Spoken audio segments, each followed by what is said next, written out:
Thank you very much, our PS, National Treasury, our CS and my elder brother, Honorable John Buddy, our PSs for the National Treasury and also for planning, that is Dr. Kipto and Mr. Mohati, our chair of COG, Madam Anne Waiguru, who is also the governor for Kirinyaga, the distinguished many guests that I see in this hall, and also other visitors. Good morning. I just wish to make very brief comments on this process. But even before I proceed, I first of all want to congratulate my brother Honorable John Buddy for being appointed the CS for National Treasury, because this is the first time that we are meeting in this kind of process when he is actually not a member of parliament like myself. So karibu sana waziri.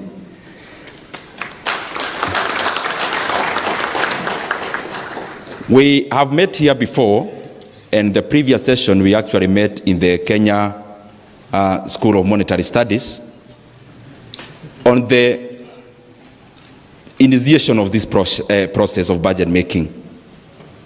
And this process should not be a ritual. It should be an objective, practical process.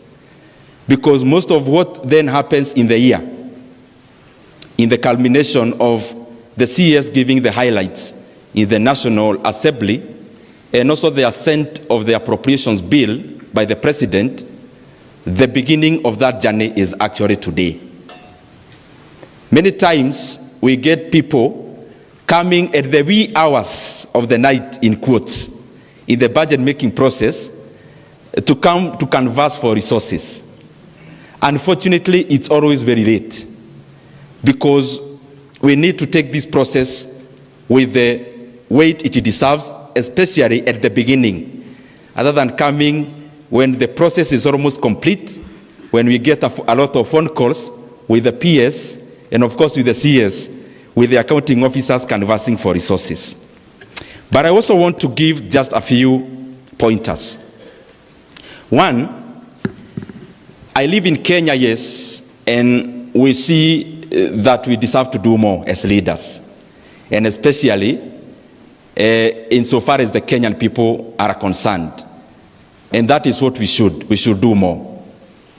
But looking back, many times it is not fair for us to engulf ourselves with only doom and gloom, because Kenya has been doing well insofar as especially parameters of economies are concerned. Because looking at Kenya, and especially the year that is already complete, that is 2023 calendar year, our GDP grew by a modest 5.6%. Looking globally, Kenya was ranking among the 25th fastest growing economies in the world. And I don't think that is a bad thing, it is a good thing. Secondly, the other parameter, if you look at our currency, and especially for the last 1 year, that is the calendar year, and even within this year alone, within this year we have seen our currency gaining close to 20% against the greenback, or the US dollar, against the local currencies even more, or better. And therefore, I think on that front also, Kenya is not doing so badly. On the other front of inflation, where we measure now the real cost of living, even before I go to the jargons, if you look at the cost of unga, which is our staple food here in Kenya, that is ugali, or maize, githeri, where I come from, it is the same plant, or it's the same thing. Our unga has come down by almost 50%. And I also think that is a good thing. But even in terms of jargons, our inflation in the month of July was around 4.3%. Our inflation last month, which just closed the month of August, was 4.4%. And our benchmark as Kenya in terms of inflation is 5%. and of course with a bad of 2.5% either way. And therefore, we are actually dealing with the lower band of our inflation because it is below 5%. In fact, if we continue getting the kind of progress we are getting, Waziri, you may now start dealing with a bigger problem of deflation probably in future. And therefore, I'm just trying to say that even when there is a push for us to do better, which is very important, we also have to celebrate that Kenya is becoming a very progressive economy, has come of age, and I'm saying so with humility, and especially based on empirical figures, which are generated here internally, but also acceptable globally by other institutions. The other thing I would just want to say around those figures is that probably what we may need to look at as we look forward is that I should not be coming here as budget chair to convince Kenyans how the economy is growing. It is the Kenyan people who should be telling me the economy is growing. And therefore that calls upon us, all of us in this hall, that all the policies that we make must advance an egalitarian society, must promote equality and equity, so that even as the economy grows, it should not be growing in such a forum. It should be growing in the pockets of the Kenyan people, and I think that is a component of making sure our resources are well distributed. The other thing is about our budget, because that is why we are meeting here. And we can only deal with our budget now with the pointer of the budget we are already implementing of 23-24, because that is the budget we are implementing. And I'd want all of us to look at this issue very, very objectively. The budget we are implementing is a budget of 3.88 trillion shillings. And I do want us to go together so that the solution may maybe partly come out of this hall. Out of the budget of 3.8 trillion, and that is after the fall of the finance bill, and therefore what followed was the supplementary one. The budget of 3.88 trillion shillings on the revenue side, because it's very important, we have 2.6 trillion shillings in ordinary revenue. And we have around 428 billion shillings in A&A, around 51 billion shillings in expected grants. And if you do the math, you see a hole there of 767 billion Kenya shillings, which is the deficit. But what is the expenditure side? Because that is what 100% of the people here, Waziri, I can guarantee you, never came here because of the revenue side. They came here because of the expenditure side. And especially a PS or an accounting officer, the primary reason they are here is to know ultimately, after the sector working groups, how much am I controlling?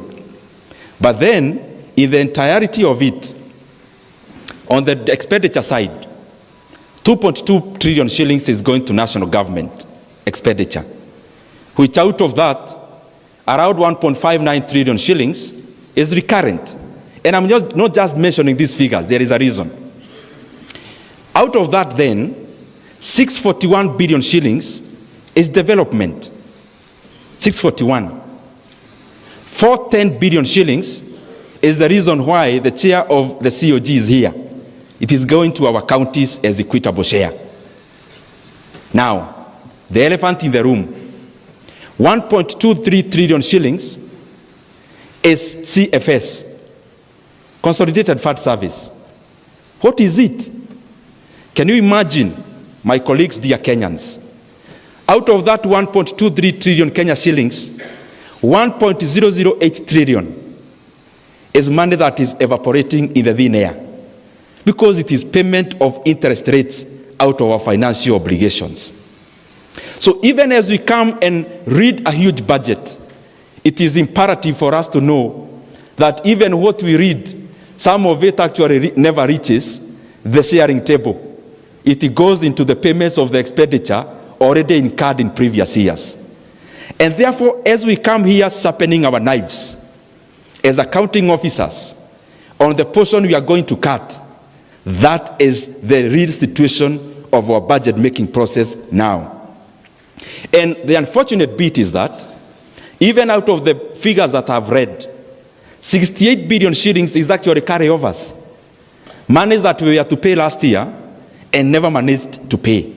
It is actually not entirely, because the entire carryovers were 218 billion Kenya shillings.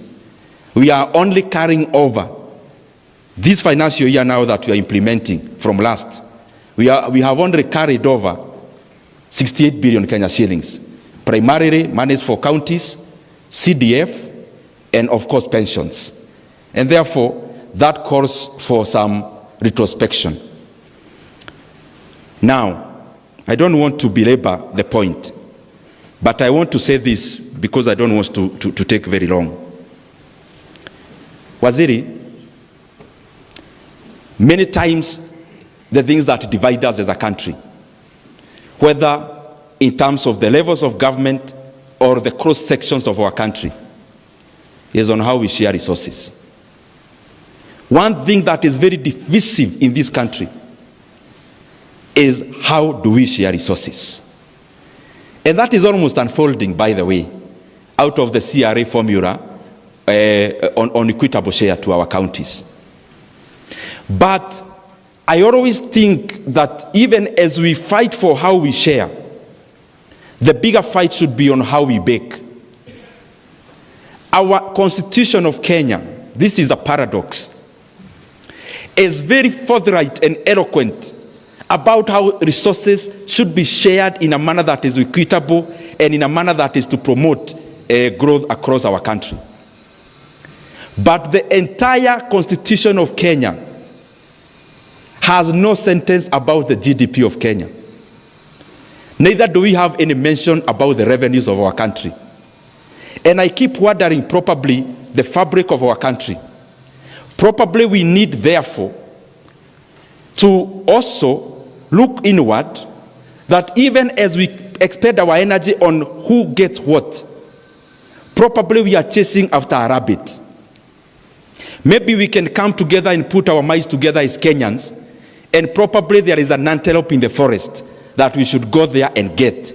An antelope which is bigger money, better resources, and therefore everyone gets more.